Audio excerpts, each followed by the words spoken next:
Okay, welcome to Nested Loops. We're continuing Badass Users Making Users Awesome with the Progress and Payoffs chapter, which I have. So I will share my screen. And let's do that. Share screen, application window. Okay. All right, does that look okay? Should I make, Yep. should I make that wider or not? Okay, so where we were going from last time was, what's pulling them forward versus what's distracting them, so it was this magnet picture, and we had already talked about motivations. We want to assume that they're going to the bigger context, and you want to focus on what is stopping progress rather than trying to add motivation. So we've inspired them now. Now, how do we get them to continue moving forward? So problem is that badass skills sometimes seems like it'll take forever, and that's generally true. And I think that's what stops a lot of people from going forward. Is, oh my God, this is so much work. Okay, so what's the difference between day one and total badass? So we got a little picture here. There's a chart where at the beginning they can't do a lot. Over here they can be amazing. What happens in the middle? And the guy asks the question, oh, I know it would be phenomenal and I would love to get here, but it takes years. And that's always an issue. Years to do anything useful. So it takes a lot of time to do anything interesting. And then of course can be demotivating. So the lesson we learned is you can't just promise them at the end of the journey that you'll become badass, right? So you want to know, what can they do tomorrow? Also, users need to know that they're actually getting better, they're making progress. And most importantly, they have to benefit from getting better. Right? So this helps users stay motivated if you have a description of the path with the guidelines to know where they are. So you want to give them ideas and tools to help them with their current skills. And one way to do this is to have a performance path map. Badass users need something or someone to follow. We talked a little bit more, not exactly a mentor, but the previous chapter was talking about, well, if he was right next to you, this is what you could do to help him. So we're talking about this something or someone, and of course it's best if you had a mentor. So in lieu of such, you need clear steps from the beginning level to the badass level, and a way to assess where you are. So you also want reason to believe that this method would work, and confidence that it won't take a huge amount of talent or luck. Right? And so then they make the analogy to the martial arts belt system.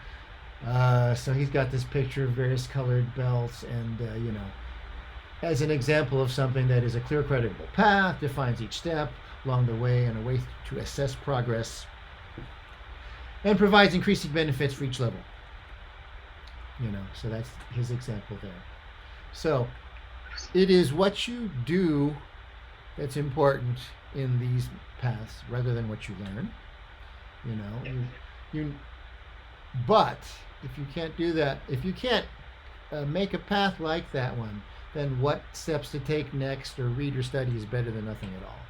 So it's more effective to map those topics that you're going to study to the skills directly. So again, back to the what to do versus what to learn. I think a lot of people may come across where you just academically learn stuff, but you can't actually do stuff. And that's kind of what the emphasis is. What can you actually do? And so the analogy is to a GPS on the map. You want to know with the GPS, you know where you are and where you're going to go. And this is kind of what can you do now and where are you in this level? Knowing that the performance path exists for our would-be badass user is a motivator. And we have a little picture here, which is probably very hard for you guys to see. But here's back to the magnet on this side. There's a series of milestones that demystifies the progress of being badass. Over here, we're talking about, you got a picture of big context, snowboarding, compelling context. Seeing that there is a credible path, as she's calling it, can boost your confidence that you can get there. So we're still motivating people like this is possible for you. You know, we want someone going on the left here. Oh yes, if I follow step by step, I can do this because someone else did it. And you don't want the opposite. Like who wouldn't want to be that good? But how could I even do it? You've got to be a natural or skill. And I mean that's something that often demotivates people. Oh, I just don't have what it takes to get there. So wrong one. Okay,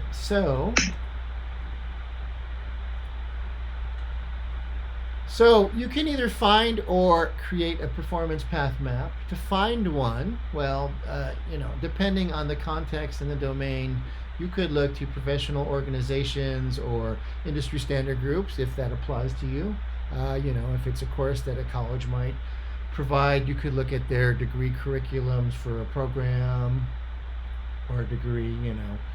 If there are user groups or forums, you can look there. So there are sources for something existing, a resource out there that you can look at. O'Reilly has a series of books called The Definitive Guide to blah, blah, blah. So you could look at the table contents for that or the corresponding canonical, book. Now, if you can't find this one, sometimes you're in something new, you got to create something. So creating a path is this. You want to, I think list. That should have been list key skills ordered by level.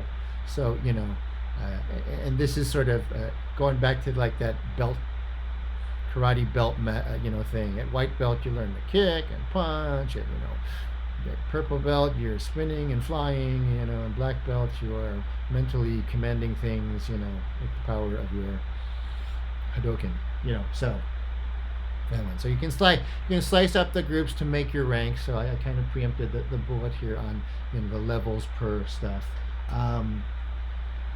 They suggest that the lower levels be achievable in less time than advanced levels, and I'm pretty sure that the future slides will talk about, got to make it accessible. I can't take forever for step one, but by the same measure, the advanced levels should take longer, obviously because they're more advanced. So the suggestion is maybe if you can have the advanced, each level take twice the effort of the previous one, that would map it, and that is there was an analogy or two in the book about, this is how it takes, like in Go. Apparently, the steps above black belt, each step takes twice as much time as the previous step to get there.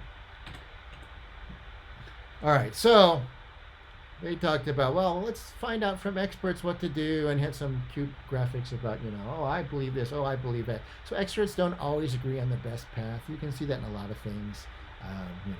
For example, like diet. Like everybody has a different idea on how diet works. Which I'll tell you. So, how do you pick? If people don't agree, how do you pick one? How can, these are questions a beginner might have. How can you trust a credible path if experts don't all agree?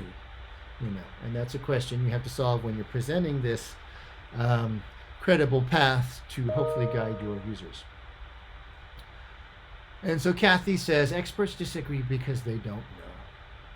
They don't really know how some things are done. And if you remember, the chicken sexing thing is, we don't really know how we did it, and that's why we had to go towards this machine learning approach, which turns out to be actually human learning, approach to, we'll feed you the right, wrong, and right answers.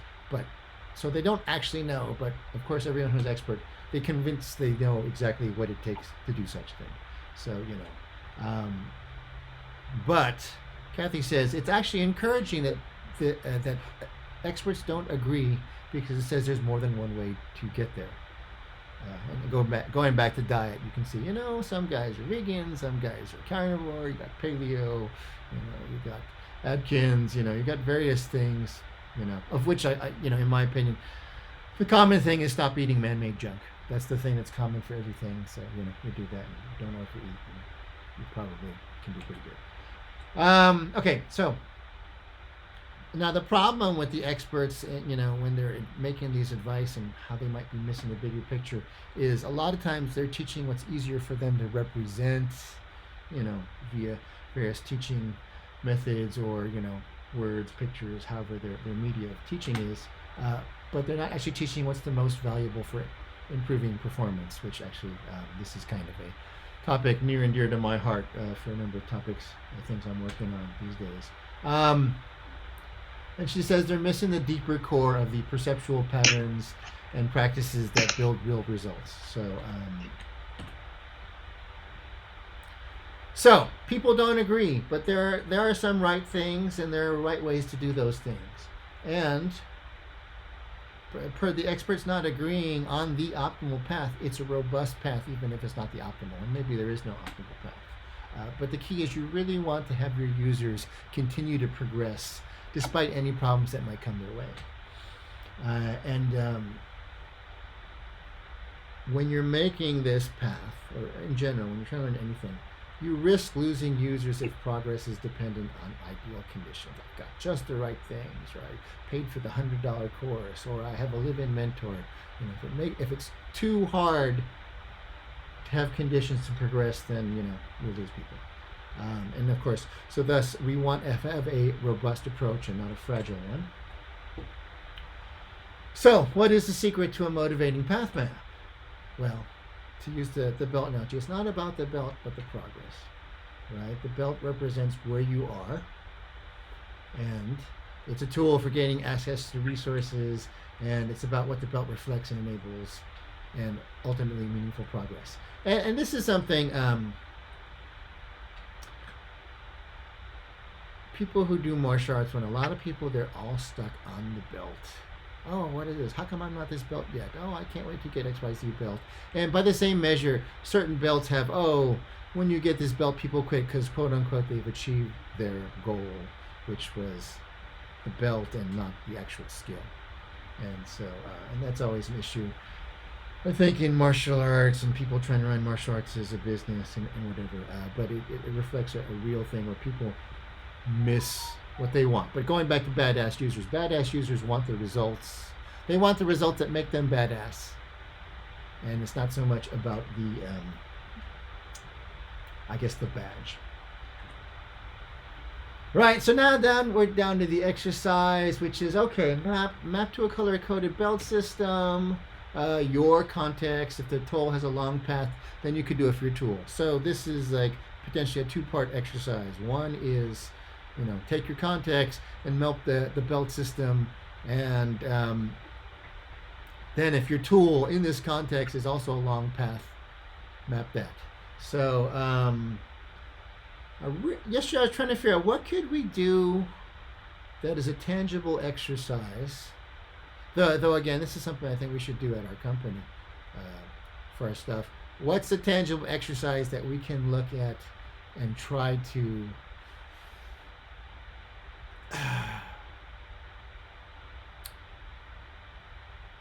apply the idea here in something that we can do in a reasonable amount of time, but sort of teaches us the lesson. I think we'd take this. So Alexis, I forgot the name. Is it Procreate, that drawing tool that you use? Procreate, yep. All right, so if we think about, Procreate is this drawing tool that, is sort of WYSIWYG because it lets you draw on the iOS device, especially, I guess, if you have a iPad with stylus, right? So at the beginning level, which we see, were things like shapes and colors, right? Maybe white belt is shapes, colors, the main brush, or oddly they don't have like white belt here. So their first belt here is orange, and then yellow belt might be instead of solid colors, mixing colors, transitional colors. So like gradients. Yeah, and creating a color palette that can be the next level. Right, and then I can't identify that color, mustardish, at the mustard belt. Then we might move to, different kinds of brush or freehand tools that are more complicated than the shapes that I put in orange belt. And I remember Alexa saying something about custom brushes. So if we jump forward, like maybe brown belt or purple belt, there is custom brushes. And we're starting to stretch my own ability of drawing tools. So I don't know, but you can sort of see we can map these steps where, here's your Procreate belt system. At green belt you are now. And actually, I not only would I have the skills, I would probably have a sample picture. Like at white belt, you're going to do the shapes, and I might come up with, I don't know, some kind of drawing that was made of that shape. Now that you have these skills, draw this picture. So let's say somewhere in brown belt level where we're using custom brushes, I might take like an actual like famous painting and said, here, do this Monet at the lilies picture. You know what I'm saying? Where here's the skills. And remember earlier they were saying mapping the skills to a topic?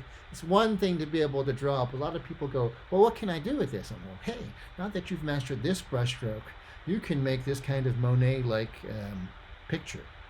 So I would say, quote unquote, the belt test in Procreate might be here. So now that you've learned X, Y, Z skills, see how well you can draw this kind of picture.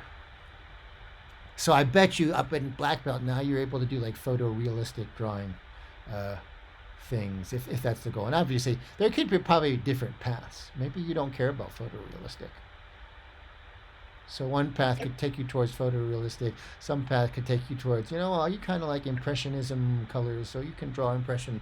And there's probably some overlapping skills. Maybe up to like purple belt, you could go either way. But by brown belt, you have to specialize. And we're at this point, I'm talking out my butt because I don't know the actual details, but I can speculate. Yeah, I was also trying to think of how like a hedgeye investor would go from beginner to expert. Like what would be the skill levels needed to do that? Yeah. No, I mean, like I said, I thought this would be a really good exercise for the actual domain experts in our company to do, where it's or even if you're like, if you're an analyst, you're a junior analyst, you're like learning from everybody, and you have your own set of data, and then you progress to like this different analytics techniques, and use different data sets. Yeah. So it's like, yeah. So I think the key. So when I went through this exercise, I tried to take the lessons from earlier. Group, get your skill sets, group them by level. But I thought the real key is, how do we know that you have, back to the words you're saying, the benefit? What's the benefit? Well, the benefit of this level is now you can draw, at white belt with your shapes, you can draw pictures of D&D dice. That's an achievable thing. I said, look, I can now draw polyhedrons. And then come, blue belt. Hey, I can now draw Pikachu, and it looks like Pikachu. And then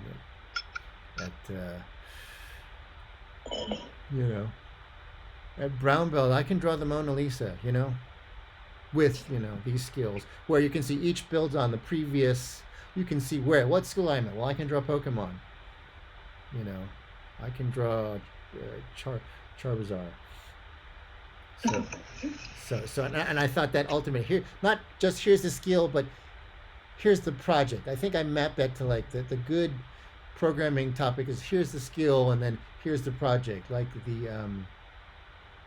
like all the Rails book is, they eventually get you where you're building a big website, but you're doing it one part. Like you're making a Twitter lookalike. So the first one is, set up the app. Okay, cool. Draw your first page, do your first database thing. Okay, now let's do login. Now we can log in. Now let's go to page. Now we need tweets. Okay, here's the model for tweets. Here's how you draw them. Okay, now this is how you create tweets, and then by the time you're done, you have something. So kind of skills and levels and this path along thing. So the good tutorials are like that. It would be nice if other product tutorials were correspondingly done. Okay. Anyone want to mention or throw together a different idea? Actually, we jumped in the Procreate. Oh, hold on. I'll have to look at that one. In the Procreate thing, we actually went right to the tool, because I can't speak to the context because I'm not an artist. So we kind of jumped to bullet 2 and bypassed bullet 1. I don't know if Alexis has any opinions on mapping the context of artists in general versus Procreate's ability. Yeah, you basically touched on the things that I would think about. Okay. All right. So then I'm gonna go back and see what let's see what Rob had some ideas about the analyst mapping. Question messages. Can you rank people by how much they beat the market? What time period? This is a good idea because sometimes market bets take a long time to fruition. That sounds right. I wonder if they could do it because I feel like if we could define this, then there'd be a lot more rich people. So I would say market analysis is not quite the science we would like it to be. All right, I'm going to go with the next slide then. If there's no questions, comments on this part. If I can find my mouse. There we go. All right. Okay, so when you're going through this progressive map, progress is necessary, but it's not enough. Actually, and I kind of answered this question with the HI. What payoffs are you getting along the way? Right? So again, okay, so I preempted this. You must benefit from getting better. Right? So if we went back to Procreate, hey, I can do all these things, but I still don't know what to do with these skills. Whereas I think that little project per belt level kind of gives you, hey, you can draw this kind of thing.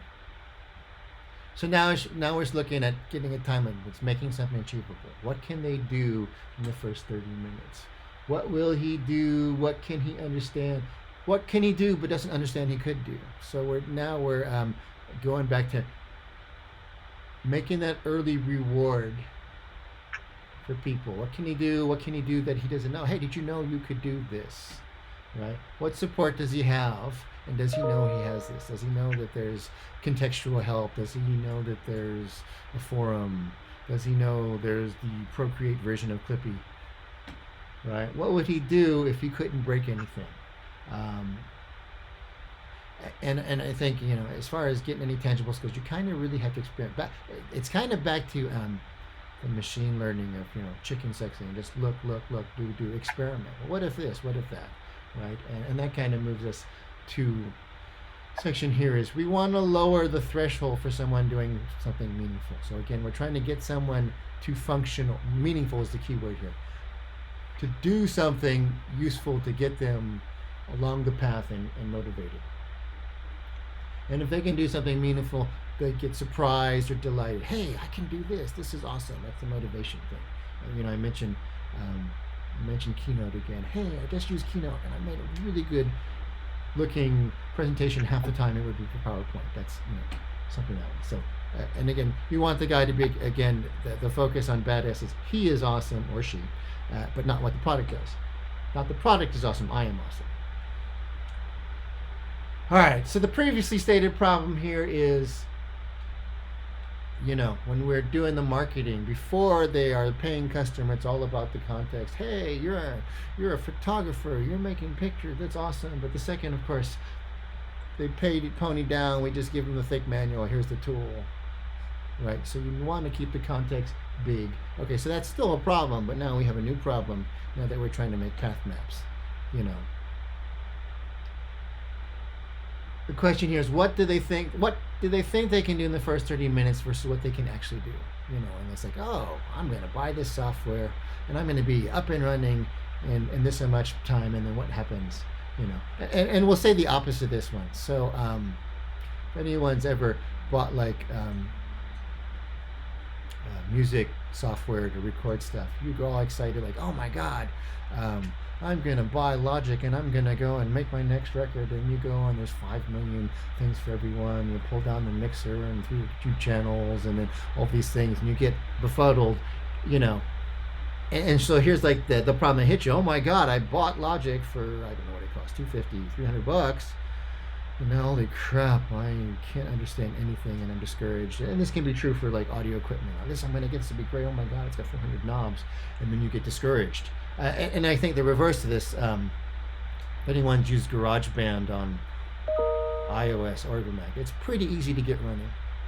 And actually, it's a good thing. It's like a good tool. You can get pretty good, and as you get better, quote unquote, more badass at GarageBand, you might feel, oh, I'm hitting limitations. Now it's time for me to move up to Logic or some other thing. But when I think about it, the path for that is GarageBand is pretty easy to use out of the box, I think. Well, if you know something about recording, but even if you don't, I imagine so. But you hit it, and after you're using it for a while and you get better, you go, I need Logic, which, is the Apple route, but it didn't have Logic. So I think I'm sort of seeing a bit of this sort of modeled in their tool. Okay, so fear can derail you before you start, because if you're, afraid of touching settings for losing them, which I realize is true for me in a lot of things, where, I don't want to mess with this. This is also because of the programming thing, and this is sort of why, TDD is good. If you have the safety of tests, you're braver to fix things. If you're afraid to touch the code because you'll break it and you can't fix it, you don't do it. So this fear of messing something complicated is a problem. So you want people to feel powerful early.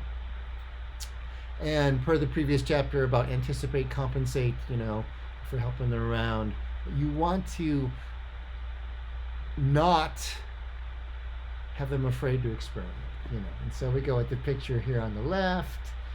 We have the whole Canon picture and diagram, and look at all the parts of this camera. So this is intimidating. You don't want to mess with it. There's so many moving parts. I'm going to get the camera out of whack, and I'm afraid to change it. But we can add this. Don't panic. Recover is easy. Be brave. See inside for super simple reset steps. So here you can see we will make them not afraid to experiment with the camera, because you can reset everything easily. Which then the problem is, if something you can't reset easily, you're afraid to mess with it. Which brings us to the next bullet, which is, convince them to be brave. You want to give them freedom to try things. They need to be able to recover from the experiment. We talked about how the previous page did that one. They won't lose anything. So part of afraid to change things, I've got this, and you're afraid to lose stuff. So if you can, and this is the big if, can you design a wild experimentation mode? And ultimately, back on this one, you use your source control for coding. If you use it well, you're not afraid to experiment. TDD addresses this. If you have the safety of, tests that you're building every couple of minutes, and you have a 96% test coverage, you feel safe to test things, because between source control and your test, you have complete safety, right? You can't do this to the product, design it into support. So she acknowledges here, you can't always make the product like this, or maybe it's too expensive to make the product, or maybe it's not intuitive. You could have one, so you can't always do that one. Then maybe you can try to put this in support, which again, depending on your product, can or can't. So let's go back with the word meaningful. Now, she had a comment in the book about, meaningful doesn't mean substantial, right? It has to have some meaning, but it can be kind of relatively insignificant, but means something to the user. It goes back to the user says, hey, I can do XYZ, even if XYZ is not particularly special. So in the case of cameras, you can get started within 30 minutes, because photos themselves are inherently meaningful. Like, oh, hey, I figured out how to do light mode, dark light mode. So now I took this great picture of, the birthday party. You can get there because of that domain, but not everything is that way. So back to the whole different, doesn't have to be practical, but you want to surprise the user with their new ability. Hey, I can do this now, and it's relatively impressive. This is probably our hand sanitizer. We just got hand sanitizer, coronavirus, wash your hands. And actually, without coronavirus, still wash your hands. So you want to have an impressive result, you want to inspire them. So a lot of times, just that you can do this thing that maybe is not practical, but somewhat impressive, inspires you to keep going and try something new, right? And so the question really is, what is the smallest step that leaves them feeling more creative, smart, powerful, capable, right? You want the smallest step that gives them the hint of future power, right? So and I want to call this. It's a slide that's coming up, but she named something like minimum. Once we had the smallest step, I started thinking, what is the minimum viable blah blah blah, and she does address that later. But the second she was talking about what is the smallest thing, kind of reminds me of Ward Cunningham. What's the simplest thing that could possibly work when he's talking about how to code? Okay, so what's the first superpower for your context? So we're trying to make things exciting. You want a high payoff tip, trick, shortcuts. Look, you can now do this. So see if you can brainstorm some small step, big payoff superpowers for your context. And again, this is very context particular. Like I can't imagine such a thing for investing, but I could probably easily imagine like some Procreate. Oh, if you did this, like I think like I don't know if Procreate does this, but I know some art things say you can take a photo and then you can comicize something, so it looks like it was drawn for a comic. And usually that's as easy as like doing it in buttons and maybe slightly adjusting like how pixelated you'll make it. And then I go, oh, well, that would be awesome. Like now I can make comics, and all I gotta do is take pictures and convert them. So I can see that. I don't know if Procreate does this. I don't know what levels do this, and I imagine there's probably dedicated. I've probably bought a dedicated app for my phone that take your photo and comicize it. But that's sort of the example with that one. So, but don't stop after the first 30 minutes. You want to know what the next step is. And again, back to the benefits. You don't want to just say progress, but what benefits do you get? So the ideal path is a continuous series of loops, each with a superpower goal. And to some extent, in retrospective, my belt system Procreate sort of like, here's your goal, Pikachu, Seurat, Picasso, you can draw these things with these skills. So the comment here is, you want to pay off, not an external reward, but what's the benefits of your effort? So she made a comment between intrinsic and extrinsic here. So for her picture, the payoff. So here's this loop that goes on. What's your payoff? Your ideas, activities to benefit from your powers. So you got your powers and things that benefit. Motivating the next superpower. So you can see this map's pretty good to the art thing where you're drawing progressively better things. New goal for compelling capabilities and results, increasingly better picture drawings there. Practice and exposure activities to build skills and knowledge. So perhaps this subliminally was absorbed by me when I came up with the thing, but okay, that's the skill here. So intrinsic motivation.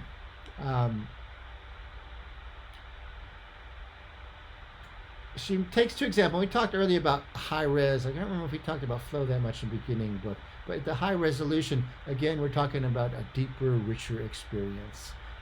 If you remember back for, being able to hear music deeper means you can hear more. Having higher knowledge means you can appreciate the context better. Flow, you're talking about this flow state of getting absorbed, and I think all of us, especially in our jobs, you get in that zone where you're in the zone and stuff is just flowing and going, and again, you lose sense of time there. So on high res, your high res users talk differently. So below, on the above, we have the low res example. Dude, I got the new WAAS update yesterday. Oh, cool. Shot an LPV approach with that yet? But at a higher res, we jump in. Yeah, I shot a GPS 29R at LMO. Awesome stability. Normally my ILSs wobble up and down a couple dots when I get close to DH, but I nailed this. Cross needles and in the donuts all the way down. Whoa. It's like very technical, but again, at high res, because we understand things and higher things, and because we have a language to express these things, we can say this, so again, learning to understand in the jargon is intrinsically rewarding and useful, and again, this is sort of why we're doing study group, and I want to study design patterns. There's a language to express higher ideas, which is useful, and now that you can communicate and express things very specifically in, and concisely in less words than before. So everyone should like the jargon of the thing. So the question is, what? Jargon is good? It's both useful and stimulating. But back to the whole point is it's not just the badge. There are people that learn jargon to seem like they know stuff. Like my best friend was like that. He would always learn just enough guitar stuff to be able to BS with people, even though he never played guitar. And he would laugh at the guys that he would basically fool lots of guys that weren't really good at guitar that he knew a lot because he knew all the words. So that's the opposite of what you want. Where he was just using the words to have the words, kind of like some people we know. And but kind of like saying API calls and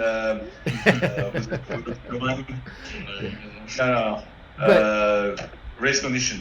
But it's actually, if we're focused on the result, what does it give us? Like when I'm talking about patterns, I want to talk patterns because one, you should know what they are, and if we get around to doing like the anti-patterns or reflecting away from patterns, what to go towards. The actual results is what you want, and the ability to discuss better. So again, enables rich, deep conversations, feels like a superpower. Don't discourage jargon, embrace it and spread it. I.e., encourage them to be higher res. I like those words. Help them learn it, find chances to use it. And perhaps you might make a separate space for beginners. And I think if you've ever gone on like users group where you jump in and oh my god, it's all this jargon I don't understand. Some people need a little like, I don't know what you guys are talking. Like that camera jargon I was reading, I don't know any of it. If that's where I started with, I would like go, okay, maybe I should do this. And so back to the previous chapter, just tell them, if there's lots of jargon in your thing, tell the beginners. There's a lot of jargon, but it'll be okay. You'll learn this, and here's our progressive path map for getting there. Okay, so then we're talking about the other intrinsic reward flow, the psychology of optimal experience, and so she made the statement of playing a challenging song within your capability. So you're doing something challenging, but more importantly, within your ability to do, can produce a flow, And then I think we've all been doing where, you get so into something and the rest of the world, bad misspell there, drowns away, oh my God, it's dark already, and that's a good thing. I mean, that's a rewarding thing where, God, I was so into this. I spent the entire afternoon and missed dinner because I was so into this, So, but it's a balance between the perceived challenge and the ability to meet it. So it has to be something that you can do. If it's out of your ability to do, then you don't get in a flow. You just kind of give up. Okay, so then you want to come up with high payoff tips, the collection of tips and tricks that have high reward. Again, per the belt system, you want to ideally group them by level and ability. 4 domains with a bigger context, like art. There's lots of drawing, there's lots of tools, there's a bigger context, there are probably existing sites. Like I think, like Photoshop. There's probably tons of Photoshop tip sites and probably bloggers defined to get good at Photoshop because there's so much capability. If there's not an existing one, but you have your own, then encourage your users to go to your user group or community site. Encourage the growth of the community to build up your badass users. All right, so here's the minimum viable half-assed skill set. She said, this is kind of what you need in fact. She was talking about that earlier in the book. She said, so you need to have this to do something rewarding. So again, we're still trying to map skills to this significant thing or this rewarding thing that once they can do this, they'll continue to go ahead, And she says, half a skill beats half-assed skills. That was something I remember her talking earlier about towards Spanish users. Being able to do something right, but not the entire thing, is better than to do a bunch of stuff not very well. Tips and tricks can motivate beginners because it feels like they're getting a leg up and making progress, but tips and tricks can be useful at advanced level. A lot of times you can be not a beginner and a tip will just help you immensely.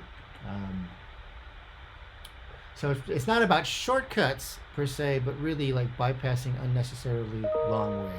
And I think in a lot of things like a lot of things about learning, some of the methodology is wrong. Kind of like the way they teach foreign language, as far as I can tell, is not the right way. Because it's not the way people learn. And I think we've discussed this before. Like you don't teach your 2-year-old grammar. at the beginning. You build it up there. So a lot of the steps that are formally enhanced. So long story short is like everyone takes Spanish in high school, and like 3% of the people that are not from Hispanic families can't speak Spanish, for example. So it's a long path to this route. So it's not about shortcuts, but again, the method that, not the method, methods that are more productive in creating results. So again, minimum viable sets here. Help users practice being better even if they don't understand why it works. So this is the tips. Again, try to get them up. So our formula is nearly done. Here's our formula here. We got make badass users. Well, we have to help get them better, help them practice right, expose them to the right things. Now, that was earlier, closer to this now. Help them keep wanting to, focus on what makes them stop. That was the last chapter. Anticipating and compensating for derailers, what we just finished, motivation, path, and payoffs. So now we're coming up with the path and the payoff, and hopefully it's a good method that will reinforce why they're doing it and the confidence they will. But we're still missing one thing. What else do we need to make this work? So the magic question mark is, what goes here? And this, of course, unfortunately, is some experiment. It starts with an experiment. This is the teaser for the next chapter. So the next chapter is the experiment, which I did not read ahead, so I don't know what it is. Okay, so that kind of covers the content. Comments, questions, discussion, go.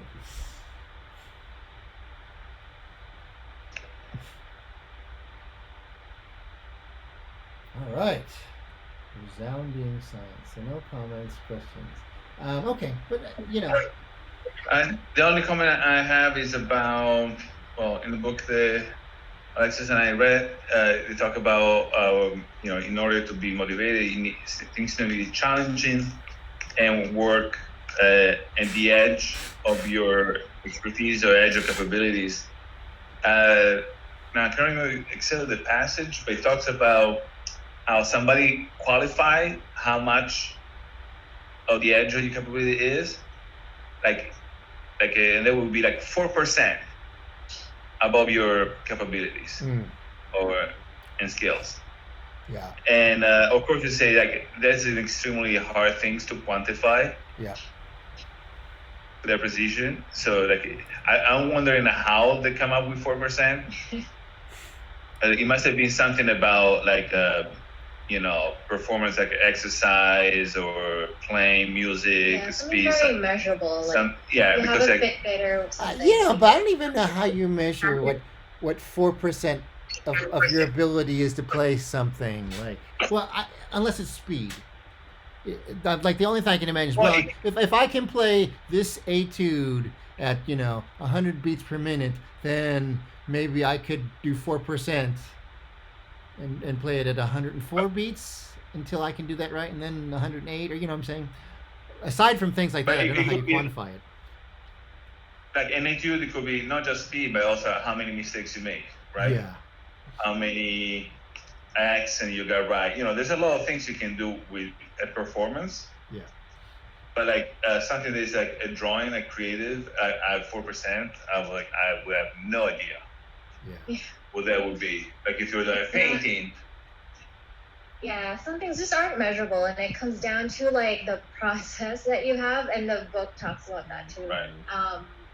Just getting a process down, and maybe through doing that you realize, I can tweak this, I can tweak that, and then move on to the next level. Your brain just makes those neural connections, and then you.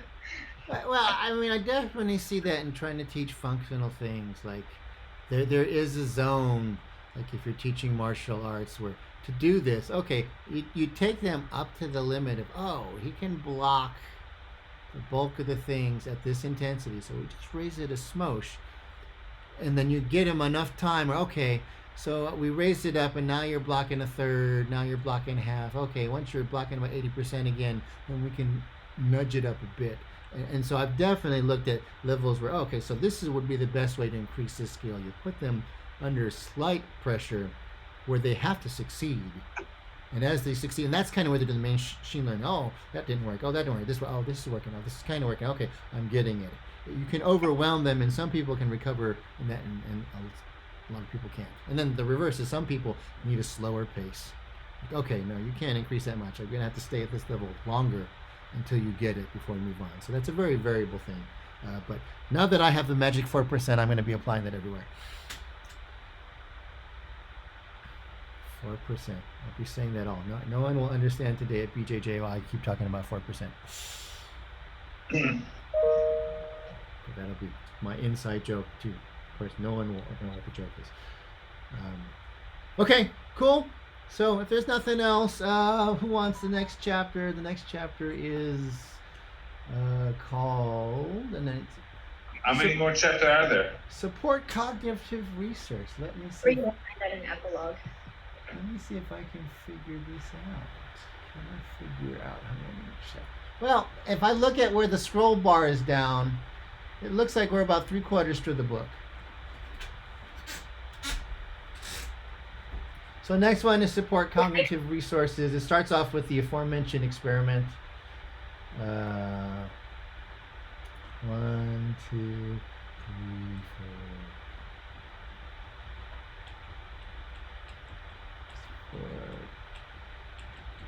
I would say it looks, where is Support Cognitive Brains for? One jumps down to, I don't know, brain feature. It's kind of up to who does it. I know someone can tackle this. It might be relatively short. I don't know if they want to jump. There's a sub jump from Support Cognitive Researches into Reduce Cognitive Leaks something. I know.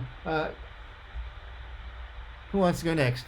I can take the next one, but it looks like, it looks like design is shorter than reduce cognitive leaks. So I don't know, I don't know if you want to lump them together or should I just do design? I know. Get a feel after you've done the first one. If it feels like you can move forward, or you just want to move forward, that's fine. Yeah, there's actually quite a lot in reduced cognitive leaks. Like maybe that should be its own thing. Okay. But I'll try to touch on it a little bit. Okay. But yeah, I'll do design. For sure. All right, awesome. Then we get to look forward to your awesome, beautiful slides, and very good. All right, well, thanks for coming for Nested Loops, and enjoy waiting with bated breath for the experiment. Which makes me want to think of Frankenstein. I'm thinking like mad scientist. All right, enjoy. Thank you. Thanks.